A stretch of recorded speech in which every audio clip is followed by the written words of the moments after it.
ایسی چیز ہے اگر آپ ریگولر بیسس پہ کرتے ہیں تو آہستہ آہستہ آپ کی جو برین کی ایسوسیشن ہے، we know that we are all sexual human beings, sexual creatures. اللہ سبحانہ و تعالیٰ نے ہماری آئیڈینٹی میں ایک چیز رکھی ہے کہ ہم سیکشل بینگس بھی ہیں، جو کہ ہر انسان کے اندر جو ریپروڈیوس کرنے کی جو ایک خواہش ہے ایک میمل کے اندر، جو ایک سب کانشیس لیول پہ ہمارے اندر امبیڈڈ ہے.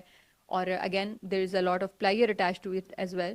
سو یہ چیزیں جو ہیں دے گو ہینڈ ان ہینڈ. تو ہر انسان کے اندر یہ چیز ہے، ایک آدمی کے اندر بھی، ایک عورت کے اندر بھی. بٹ وی نو دیٹ آدمیوں کے ساتھ یہ ہے کہ ان کے اندر یہ ڈیزائر جو ہوتی ہے موسٹلی زیادہ انٹینس ہوتی ہے، زیادہ اسٹرانگ ہوتی ہے اور زیادہ فریکوینٹ ہوتی ہے. And the reason behind that is کہ عورتوں اور آدمیوں کے ہارمونس جو ہیں وہ بہت مختلف طریقے سے کام کرتے ہیں. اگر ہم یہ چیز کرنا شروع ہو جاتے ہیں that you start watching porn, it usually starts with, کوئی بھی ایڈکشن جو ہوتی ہے ویسے نہیں ہوتا کہ آپ رائٹ اوے اس کے اندر ایڈکٹ ہو جاتے ہیں. It always starts with watching some thing, اور پھر اس سے زیادہ، اور پھر اس سے زیادہ، اور پھر اس سے زیادہ.